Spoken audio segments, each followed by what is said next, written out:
Selamat pagi. Ini sore Pak Jas gitu. Saya selamat pagi, Pak Sylvester selamat sore. Ya enggak apa-apa. Mau tanya, kalau ureumnya tinggi penyebabnya apa ya Pak Jas? Apa yang harus dihindari? Ureum itu adalah limbah ya. Sama seperti ini. Sama seperti purin. Itu limbah. Kalau ureum itu adalah limbah sel, kalau purin itu adalah limbah otot. Intinya limbah. Kalau trigliserid itu adalah limbah liver. Jadi tubuh ini kan ada metabolik ya Jas ya. Tubuh ini ada metabolik. Nah, metabolik itu menghasilkan limbah. Limbah itu adalah segala sesuatu yang dikeluarkan oleh tubuh. Itu limbah. Ureum itu hubungannya sama ginjal. Ginjal lah yang membuang, menyaring ureum itu untuk diolah menjadi air kencing kah, di nanti yang terputar di darah dibalikin untuk apa? Dibersihkan untuk dibalikin ke liver kah, ke jantung kah gitu. Kalau purin itu butuh butuh asam urat untuk pengelolaannya. Kalau trigliserid itu butuh pengurangan yang berhubungan dengan gula, ya karbohidrat. Gitu. Terus kemudian kalau dari liver itu adalah gulanya itu namanya gula glukosa, fruktosa gitu. Itu semuanya adalah limbah. Sama kayak kalau di mobil itu ada knalpot, ya asapnya, yang hitam-hitamnya itu semua kebuang semua itu.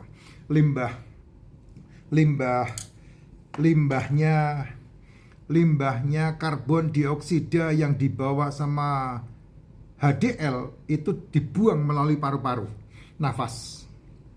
Limbahnya sel-sel tentang protein yang kamu makan itu diolah sama ginjal, dibuang melalui urin. Limbahnya fruktosa itu dibuang oleh liver menjadi trigliserid.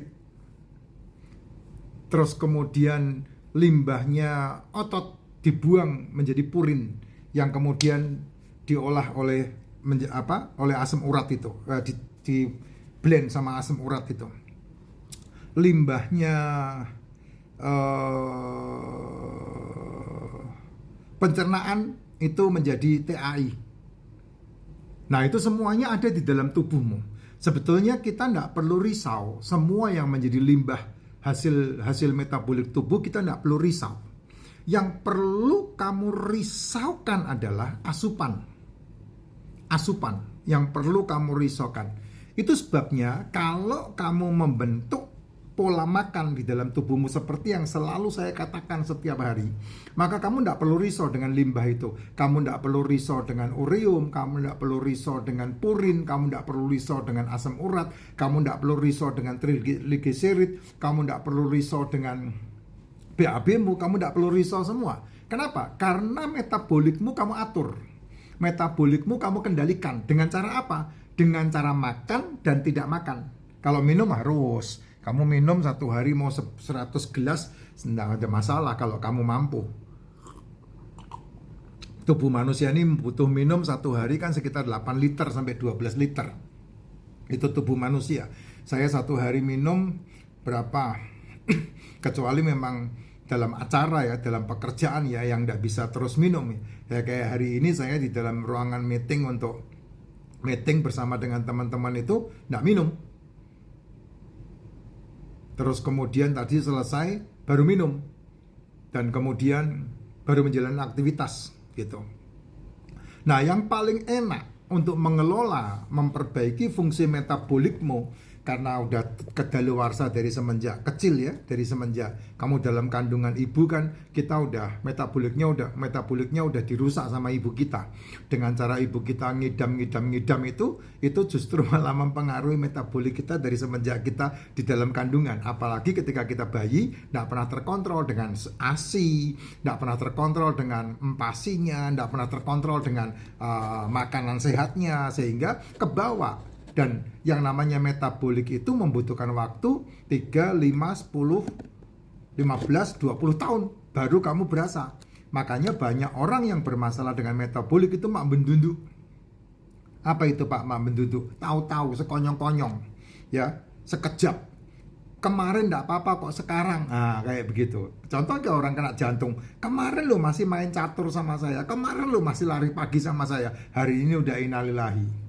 Ya, kemarin lo masih ngobrol sama saya, kemarin lo masih jalan-jalan sama saya. Nah, sekarang udah hari ini udah ilahi gitu. Itu yang namanya penyakit metabolik. Seketika kamu bisa bermasalah. Karena apa ya? Karena metaboliknya kamu rusak dari semenjak perjalanan hidupmu. Ya, butuh waktu 3 sampai 5 tahun dalam inkubasi menuju kepada kerusakan. Dan kalau kamu sudah terdeteksi seperti itu, artinya kamu didiagnosa kena seperti itu, ya sudah, seluruh otakmu hang langsung.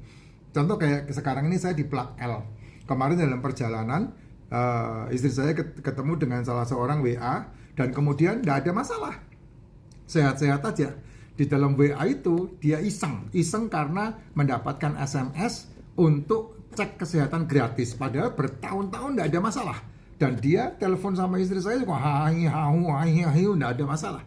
Begitu pulang dari cek kesehatan, langsung ketika cek kesehatan itu langsung dia didapatilah kamu begini. Loh, itu loh, seketika hari ini mendapat pengumuman seperti itu dari DKTR yang ngecek kesehatan gratis itu, besoknya dia langsung unfollow. Kenapa kok begitu? Ya itu psikologinya. Ya, itulah yang namanya metabolik itu, yang semuanya terpengaruh dari otak. Makanya otakmu ini makanannya 20% dari kolesterol yang diciptakan liver itu jangan ditunda-tunda atau jangan dihalang-halangi gitu. Karena begitu kamu kena vonis seperti itu, langsung semua dunia ini berubah total. Yang terang jadi gelap ya, yang normal jadi jungkir balik semua. Karena apa? Vonis itu tadi. Sampai kemudian seisi rumahnya bermasalah. Terus anaknya kena demam. Nah, itu kayak ketika dia mendapatkan vonis itu langsung semuanya bertubi-tubi gitu. Dan kemudian ujung-ujungnya Tuhan kok kejem ya gitu. Ujungnya masih begitu, Jess. Gitu. Ya, kalau masalah urium ini simple, Pak. Jangan diganggu uriumnya, biarin saja. Tapi yang dikontrol adalah bagaimana kita mengendalikan makanan kita. Coba dilatih dengan tidak makan malam dan tidak makan pagi. Nanti kamu bisa mengatasi masalah-masalahmu. Kenapa kok begitu? Karena dengan tidak makan malam dan dengan tidak makan pagi, kamu membiarkan tubuhmu tidak terasup makanan 18 jam. Itu terbaik. Minum harus ya, minum terus. Minum, apalagi kalau minumanmu racikan makcin, itu sehat banget. Ya, minum harus. Tapi dari jam 7 malam, jam 7, jam 8, jam 9, jam 10, jam 11, jam 12, jam 1, jam 2, jam 3, jam 4, 10 jam ya. Jam 5, jam 6, jam 7, jam 8, jam 9, jam 10, jam 11, jam 12. 18 jam kamu tidak makan. Nah, dengan cara kamu 18 jam tidak makan, maka sel tubuhmu memperbaiki dirinya sendiri dengan baik. Nah, jam 1 sampai jam 6 sore makanlah. Ya, jam 1 sampai jam 6 sore makan. Yang terbaik ya telur, ikan, daging, seafood gitu. Kalau mau makan nasi, 1 sendok aja udah cukup. 1 sendok ya, selesai. Lauknya dimakan yang banyak gitu. Hindari tepung, hindari gorengan, hindari cemilan, hindari kue-kuean, hindari minuman-minuman manis gitu. Itu hindari semua, itu bukan makananmu itu. Ya, dan kalau kamu melakukan itu, nanti tubuhmu membaik sendiri. 3 bulan saja kamu teskan. Nanti kamu akan menikmati kesehatanmu. Ya, 3 bulan. Kalau kamu bermasalah dengan urium kamu ya, dan kemudian kamu tidak ada masalah-masalah yang berhubungan dengan gagal ginjal, tidak ada masalah-masalah yang berhubungan dengan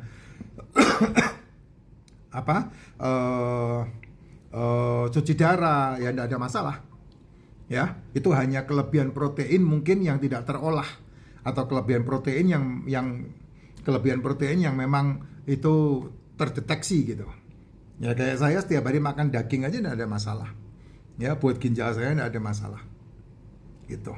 Ya gitu aja Jess. Nah tambah minum yang lebih banyak lagi. Nanti membantu untuk meringankan kerja ginjal.